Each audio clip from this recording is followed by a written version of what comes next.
ಸಭಾಪತಿ Basavaraj Horatti CM DK Shivakumar ಅವರನ್ನ ಭೇಟಿ ಮಾಡಿದ್ದಾರೆ. ಸಭಾಪತಿ ಸ್ಥಾನಕ್ಕೆ ರಾಜೀನಾಮೆ ನೀಡಲ್ಲ ಅಂತ ಹೇಳಿದ್ದಾರೆ. ಹೊರಟ್ಟಿ ಜೊತೆ ಸಿಎಂ ಡಿಕೆಶಿ ಚಲುವರಾಯಸ್ವಾಮಿ ಮಾತುಕತೆಯನ್ನ ನಡೆಸಿದ್ದಾರೆ.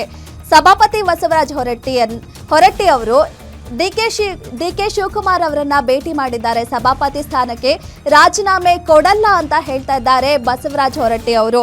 ಇನ್ನು ಈ ಒಂದು ಸಂಪುಟ ರಚನೆ ಆದಮೇಲೆ ಬಸವರಾಜ ಹೊರಟ್ಟಿ ಅವರನ್ನು ಕೂಡ ಬದಲಾವಣೆ ಮಾಡಬೇಕು ಅನ್ನೋ ಒಂದು ಮಾತು ಮುನ್ನೆಲೆಗೆ ಬಂದಿತ್ತು. ಆದರೆ ಬಸವರಾಜ ಹೊರಟ್ಟಿ ಅವರು ಅದಕ್ಕೆ ಸೆಡ್ಡು ಹೊಡೆದು ನಿಂತಿದ್ರು. ನಾನು ರಾಜೀನಾಮೆ ನೀಡಲ್ಲ, ಸಭಾಪತಿ ಸ್ಥಾನಕ್ಕೆ ನಾನು ರಾಜೀನಾಮೆ ಕೊಡಲ್ಲ ಅಂತ ಹೇಳಿದ್ರು.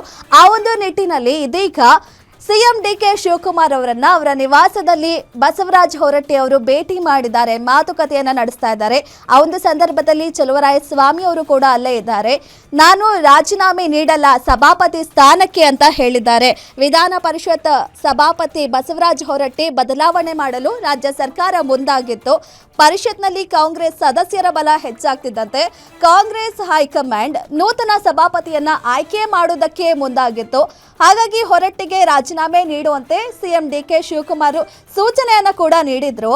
ಆದ್ರೆ ಇದೀಗ ಬಸವರಾಜ ಹೊರಟ್ಟಿ ಅವರು ನಾನು ರಿಸೈನ್ ಮಾಡಲ್ಲ, ರಾಜೀನಾಮೆ ಕೊಡಲ್ಲ ಅಂತ ಹೇಳಿ ಸ್ವತಃ ಅವರೇ ಡಿಕೆ ಶಿವಕುಮಾರ್ ಅವರನ್ನ ಭೇಟಿ ಮಾಡಿ ಹೇಳಿದ್ದಾರೆ.